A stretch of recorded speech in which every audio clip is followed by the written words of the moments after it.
ikakhulu befundisi bonke ababesiphathele inkonzo. Uma ke sibheke lolu suku sifisa ukuqala ngokubingelela kakhulu kumndeni waPastor Bomdlovu. Siyazi ukuthi besingebe lapha uma bengabanga yini nokubekezela kwenu ilunga lomndeni wenu lishiya injabulo, lishiya intobeko, lishiya konke, lishiya umndeni, lingamela ukuthi liye kosebenza kanzima lilela leli lizwe, kodwa nabekezela kwaze kwafika isikhathi sokuthi abuye. Bingelele kakhulu former ambassador Ndunge osihambele kumazwe onke ngenhloso yokucacisela amazwe omhlaba ukuthi yini efunwa umuntu omnyama, ngoba it was not about you and others, but inhloso kwakuwukuthi yini efunwa umuntu omnyama, nosizi lomuntu omnyama luyaxazululeka kanjani. Sibonga kakhulu ke namhlanje ukuthi sizohlangana lapha, sihlangana ngaleli qhawe uPastor Phungula, indoda eyayingajiki, indoda eyayingancenge kwethenjwa, indoda eyayingathengeki, kodwa yayazi ukuthi imeleni. Ziningi izinto adlula kuzo, angizongena ke kuko kakhulu ngoba uambassador uPheleza osebenze naye iminyaka ngeminyaka uzokwazi ukuthi angene agxile ajule ekuthini ubani losihlangene ngaye lapho. Kodwa ngifisa ukuthinta kakhulu ukuqala ngokubonga iPassport Zone ezolotshwa namhlanje ukuba okokuqala nikwazi ukubambisana, nikwazi ukuhloniphana, nikwazi ukusho ngazwi linye ukuthi umkhondo wawungasungulelwe njengezinye inhlangano, kodwa umkhondo phathi usungulwe njengoba esechazile lapha uCommander uNamir. Kube nezikhathi labe kungalalwa khona shayo 1 shayo 2 ekuseni, kuxoxwa kabanzi ukuthi yini le okufuneka yenzeke ukuze kukhululwe umuntu omnyama. Lafika ithuba, kodwa sifisa ukudlulisa lapha, sifisa ukuqala ngokubonga ikakhulu kubahleli nabadidiyeli bohlelo olubaluleke kangaka ukuthi bangakuthatheli kubo, kodwa bathi siyawuxhumana nomndeni oyi-foundation yayo yonke into esifuna ukuyenza ethinta igama likaPassport. That was a disciplined cadre. Ukomanda uPassport uma ehamba ngemoto iphantshelwa ithayi phakathi kobusuku, liyana noma liyaduma, uthi kodwa kungcono sivele siyishiye sithole indawo yokulala lapha ngaphesheya. Wayenqamela ukuthi kungafa yena kunokuthi angashiya iproperty yomuntu ayishiye noma kanjani. Sikholwa ukuthi ke lezone izoba naloko kubambisana, izoba naloko kuhloniphana okokuqala kukhulunywe ngento ebaluleke kabi la an iron discipline idiscipline engenambandela ethi uma sivumelene ngalokhu njenganobuholi nokungaqhamuka kuliphi khona ngoba imali silibulele izwe ubona abantu bekhuluma kakhulu ubona abantu behlabelela kakhulu kanti amaphakethe agcwele ayachithile yonakale i-organization yoniwa izinto ey'fana nalezo kodwa masibuka uhlobo labantu abasha lobuholi babantu abasha uhlobo lobuholi bomama uhlobo lobuholi bezoni esikuyo namhlanje inikeza ithemba lokuthi kukuphi la siyakhona njengoba sengishilo ukuthi uchazele ukhomanda uNameli lapha ukuthi kusukwaphi suke ikhathi lebezinzima kakhulu kodwa into ebaluleke kakhulu ileyo ukuthi umuntu akakuthinte ukuthi umhla ka-29 kuMeyi kufanele siyibonge zonke iy'nkalo zaKwaZulu Natal zaphuma ngobuningi bazo amalungu omkhonto nababengesiwona amalungu omkhonto kodwa besho ukuthi nisibale ngaleliya langa ngoba siyalazi iqiniso siyakwazi siyokwenza ngiyafisa ukuniqinisekisa lapha ukuthi umonakalo owalidela ekuthini kuze kusungulwe umkhonto wesizwe phansi uphinde waqhubeka ngomhla ka-29 kuMeyi ngoba uma kucorrupt yonke isystem yenza ukuthi nezinto okungabe ziyenzeka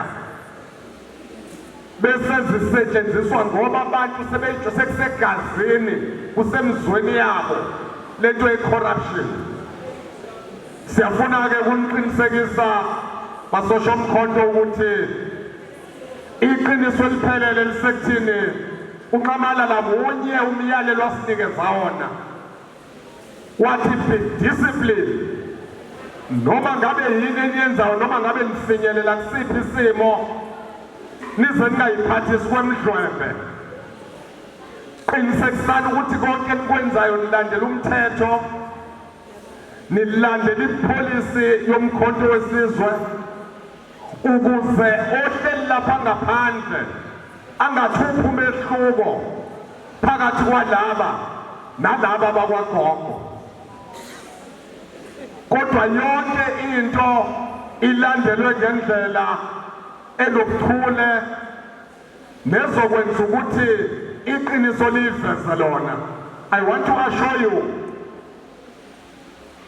uqalile njengamanje iqiniso liyayiveza esikhathini esingengakanani iqiniso lizobe lihlelo obala ngoba nabavumelana bathatha isikhumo sokuthi ukuze sicindezele umkhonto wesizwe phansi ukuthi sithathe abacindezeli simphathe nabo ngangubonye silale nabo embhedeni owodwa babe sebethula nje abelungu ngoba bapendiwe bathe mase besembhedeni base bekhombisa ukuthi hayi babelungu abancenge kwethwenjwa namhlanje kuyashisa kushubile siyakholwa ukuthi ulwandle umkhonto wesizwe ufana nolwandle ulwandle kungena wonke amabibi azagcine ezibona kuyiwo agubuzele naphethe ulwandle bese kufika isikhathi ulwandle bese liyayihlaza uma lihlanza amabibi bese sala ngaphandle yiloko ke esikhathini esingengakanani okuzokwenzeka siyafisa ukubonga kakhulu kuNqamalala Sholo news izaluleko ngaso sonke isikhathi oke kuthi lapho abanye bethu benyukelwa imoya ulokushilo uthi nize nazi ukuthi nesibuko sezwe umhlaba nothi nje iSouth Africa ubuka umkhonto wesizwe party njenge-agents of change ezoletha ushintsho ezoletha yilolo olulele kwenhlonipho discipline le ezokwenza ukuthi even ingane lapha phansi ibone ukuthi abantu because umhla ka-29 kuMeyi was a reflection yokuthi abantu hayi nje bakwaZulu Natal base-South Africa sebe-fed up ukukhohliswa amanga nokuzicebisa kwabantu abathile. Sifuna ukuthi-ke Task Force Phungula Zone make sure sesikhathini esibi manje afuna ukuthinta amagama abantu kodwa kufanele sikusho nje lokhu singakuhlonisi. Sesikhathini esinzima lapho abantu benikezwe imali enjengemali ukuthi bazongena within you uma sebengenile bese befike benicorrupta ukuze nixabane nodwa ukuze nizondane ukuze nibange ikhundla ukuze nibukelane phansi bese bebonakala bekwazi ukuqhubeka nemikhuba. Nize ningakuvumi lokho, nize nibambelele kulezi imfundiso eninikezwa zona. Uma kukhona izinto ezithile enibona ukuthi abanye bo-comrade benu niba-accuser ngazo, babizeni mhlale nawo phansi. Yona nje umkhonto oyimele leyo, khulunywa amaqiniso. Lapha emkhontweni is not about ikhundla noma ukusicebisa, but it's about total liberation of the African people. Uma sike safocasa kulokho siyokwazi ukwenza lokhu okuyojabulisa nothi nje South Africa but amazwe ase-Afrika abheke kithi. Ngifisa-ke kungathathi ithuba elide okwami nje bekukuhalalisa ukuthi umuntu abe yingxenye yalo msebenzi nokuzoniqinisekisa ukuthi nize ningaphelelwa amandla nithi awu saphuma ngobuningi bethu ngomhla ka-29 kuMeyi kodwa sayithola sesingaphansi kwezimo ezithile esingakwazi ukuyichaza. Kwakubufakazi bokuthi uThixo esemazulwini abone inkohlakalo nokungcola kwabantu uma bevikela izikhundla zabo. Kodwa umuntu omdala wathi high moral, high discipline. Make sure that umhlaba uyabona idiscipline yomkhonto wesizwe party kufinyelele lapho iqiniso lihlanza khona.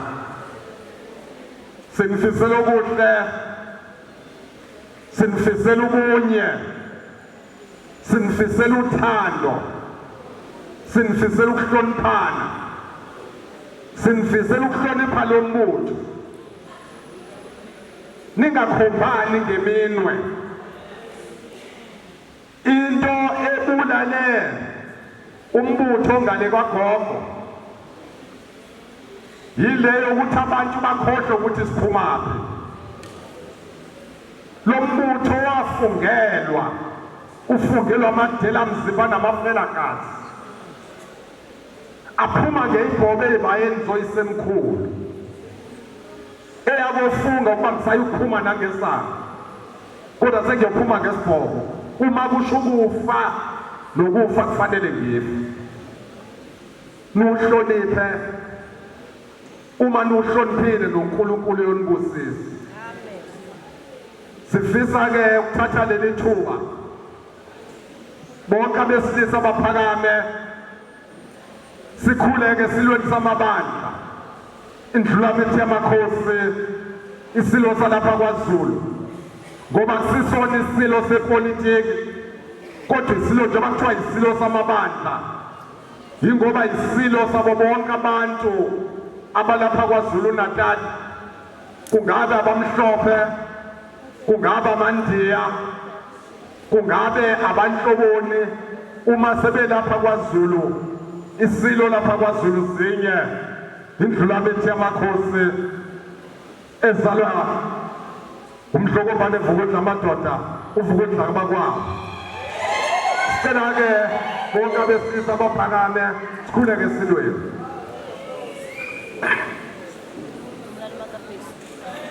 wena wendlovu